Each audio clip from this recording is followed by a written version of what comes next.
to a brand new episode of Ask Joy. In 2025, we have seen a lot of new homes being snapped up. For those who have bought a new home this year, congratulations.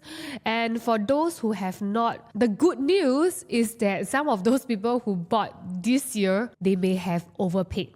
Some of them definitely have overpaid. I have seen clients or colleagues telling me some of their clients are feeling really fatigued from balloting to the extent they just settle for any unit that's available in the market. Honestly, objectively, you'll feel that, how can it be possible? Can't it be a bit more logical? When you start to ballot since the beginning of the year, like January, some even from last year, till you can't get a unit now, you definitely feel very sian.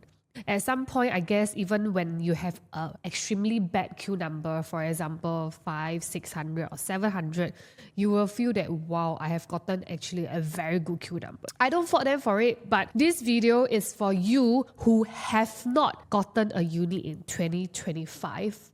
And this video is to prep you how not to overpay in 2026, because there are going to be like a lot of new launches coming up in 2026, right? And the last thing you want to do is that you want to be FOMO and then you just buy into any units that is available and then overpay.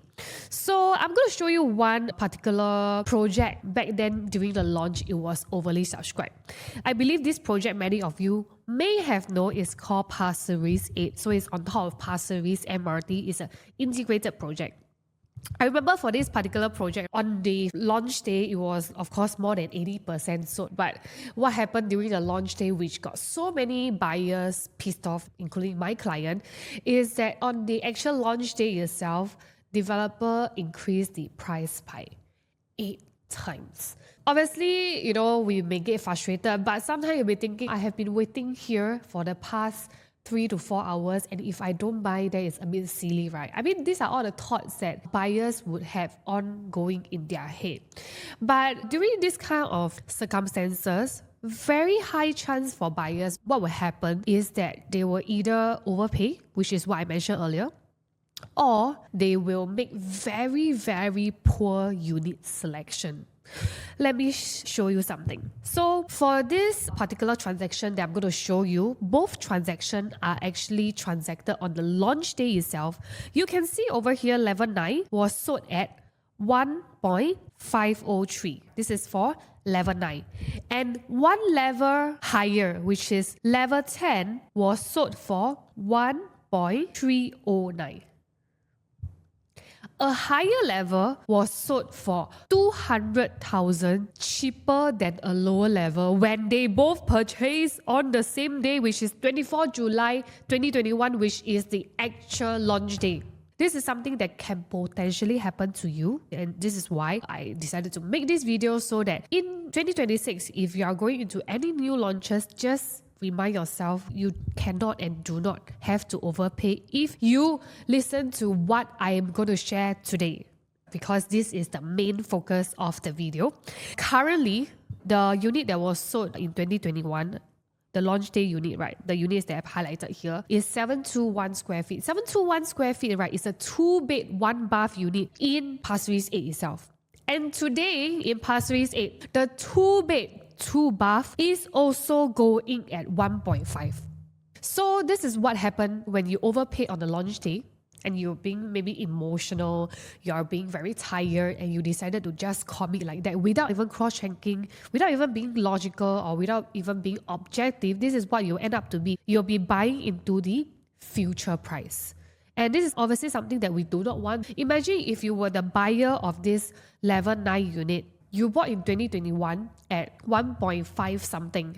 You bought it $200,000 more expensive than your neighbor upstairs. Today, if you were to sell, there's a very high chance you may not even be able to sell at 1.5 something, which is your entry price, because this price could have gotten buyers who want to buy into the units in this property a 2-bed, 2-bath. So obviously, as a buyer, given the same budget, I would rather buy a 2-bed 2-bath than a 2-bed 1-bath, right?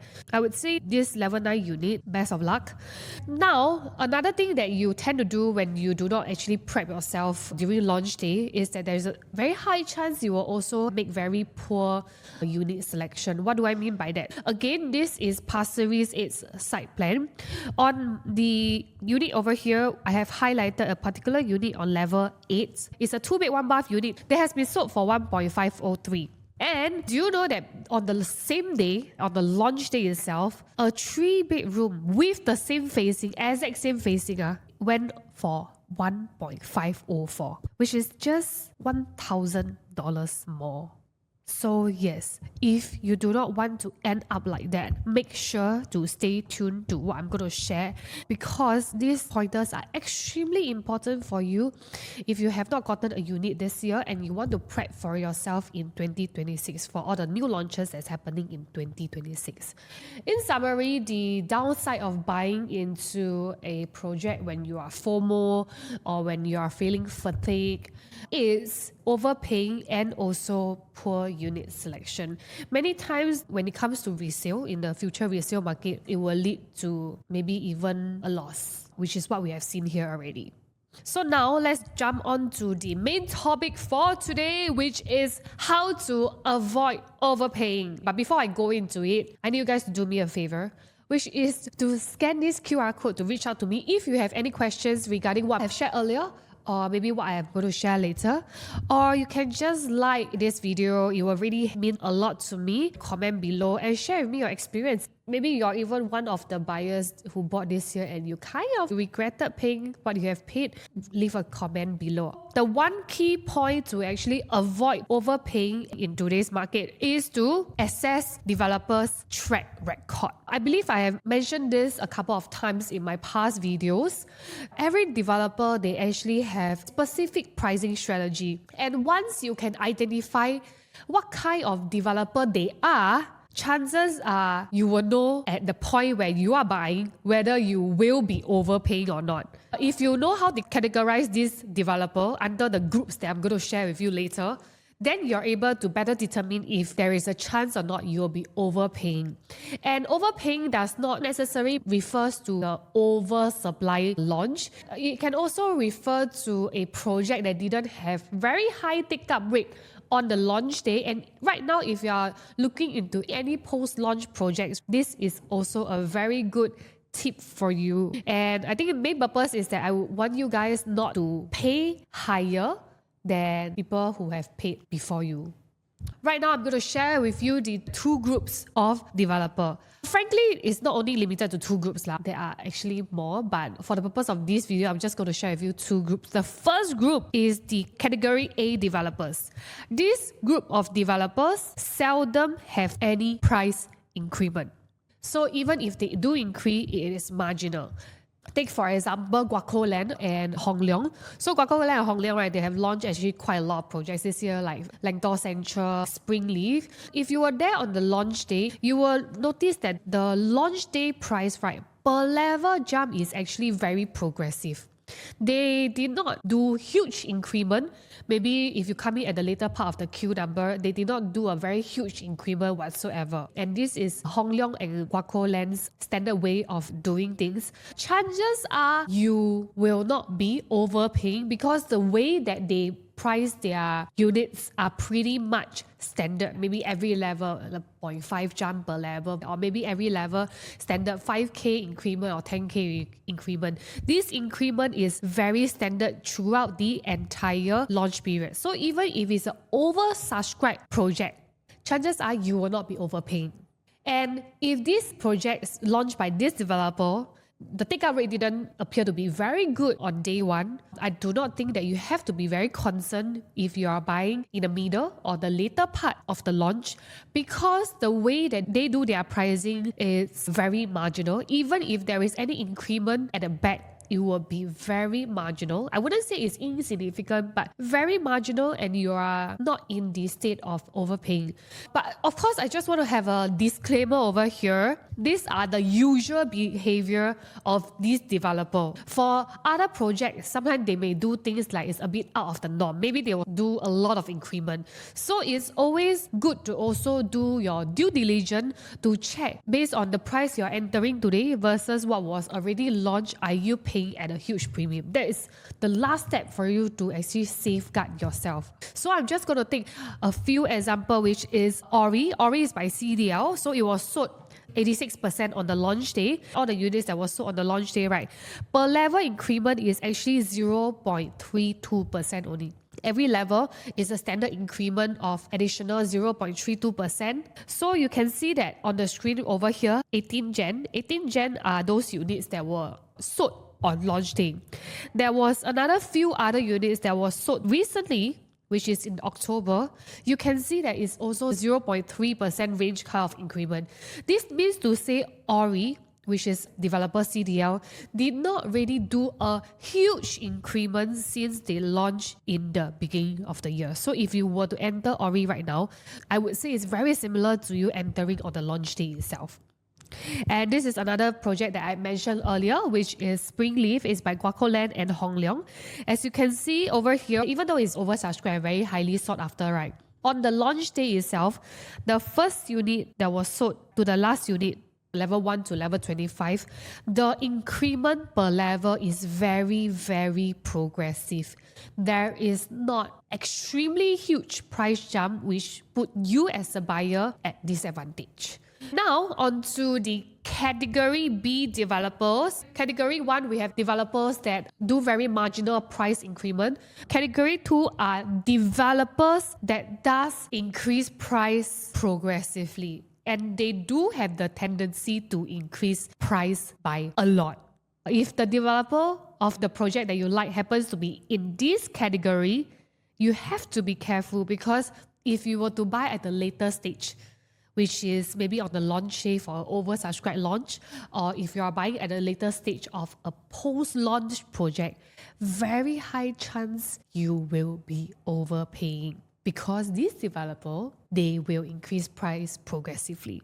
And such developer, who are they? They are like Hoi Hub, Simlian, and Kingsford. So if you want to buy their products, it's best that you buy on launch day. And if you are buying later, even though there's a chance that you might enter higher, it's still good to do a due diligence. So one of the examples is Treasure at Tampines. Treasure at Tampines, right, during the very initial stage where it was being sold, it only clocked 12% sale on the actual launch day.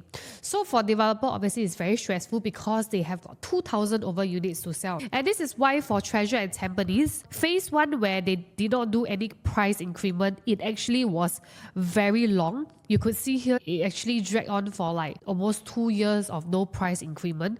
But subsequently, when developers start to see traction and they are less stressed because maybe it's during TOP and units are starting to move, they are less stressed because the inventory is also much lower down, they can progressively increase. And eventually, when you see at the last unit, right, the increment is very drastic at the last phase. So for this kind of project, this is Cat B developer.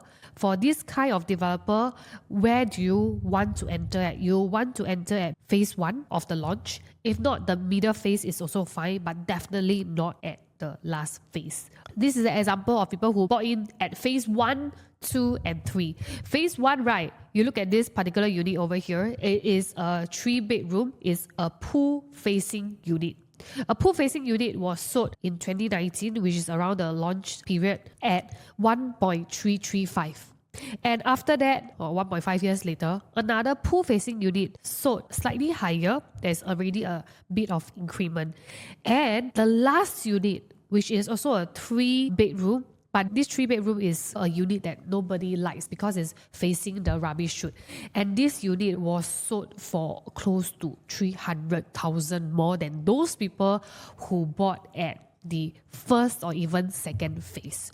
So we definitely want to avoid being in such situation where we become the person that is overpaying. And next is also this project called Key Residences. Again, its launch day sale wasn't great. It's only 21% sold. The phase 1 and also phase 2, as you can see, developers only start to increase prices for the units when units start to move, when they are feeling less stressed, when the inventory is much lower, or they can see that, okay, by the time I'm going to reach TOP, I'm able to dispose the inventory I have on hand, then they will start to progressively increase price. So same thing for Key Residences. Obviously, it's a project I'm familiar with. I got it at close to 1007 PSF. This was the first phase of the pricing strategy, and the last unit was actually sold at close to 2003 PSF. So you see, if you were to be the last few people who enter at this price tag, you are definitely overpaying the rest of your neighbors. And right now, the resale prices have hit 2003. However, there are still a lot of units hovering around 2001 or even 2002. So in such a situation, we definitely do not want you to be overpaying. And this is another example, which is within Key Residence itself. These are all stacked 27. All the unit type, all the sizes are all the same because they belong in the same stack. So level 6 sold for 1.747, as you can see over here. And then progressively what happened? Developer increased price. So 3 level down at level 3 was sold for 1.885. At this point, it's more than 100,000 more already. So a low floor unit bought 100,000 more. And then what happened at the last stage is that the lowest unit, which is the unit at level 2, was sold for 2.282. That's insane. If you look at the first person that bought level 6 to the last person that bought level 2, 4 floors different, but the higher floor actually paid a lot more cheaper, $500,000 cheaper. So that's insane. Again, the last thing I want you to do in 2026 is to overpay for any new launches. Just remember, you have to remember to categorize the developer of the project that you like into these 2 categories. So if you're entering a project that's oversubscribed on launch day, first you must look at the developer of that particular project. If the developer of that particular project happen to be in this Cat A, it means that you are unlikely to be overpaying, because this type of developer always price their pricing quite progressively and quite marginal, even if there is increment. And if today you are entering into a post-launch project by Cat A developer, chances are it is still worth entering, because this developer may not even have increased price much since launch day. So what you need to do for yourself is to take a look at the price they are entering today versus the group that have entered on the launch day itself. Are you paying significantly higher? Because if you are not, then chances are you will not be overpaying. And Cat B developer, if you happen to be interested in a project by Cat B developer, if it's oversubscribed on the launch day, there's also a very high possibility that you will be overpaying if your queue number is at the back. At the back, as in not in terms of, for example, there's 1,000 queues, you are the last 100 or 200. I'm referring to if, let's say, there are 400 or 500 units, but yet you're the 1,000 queue, you're definitely going to overpay because it's twice oversubscribed. If you happen to be interested in a post-launch project by a Cat B developer, depending on which stage of the launch that you are entering, meaning in terms of the pricing strategy, which stage are you in, you may or may not be overpaying. So if you are interested in a post-launch development by Cat B developers, please do check with your respective salesperson or check with the developer what is the price that was being sold on the launch, or what is the price of the bulk of the units that were sold versus the price they are entering at today, to make sure that you are not overpaying.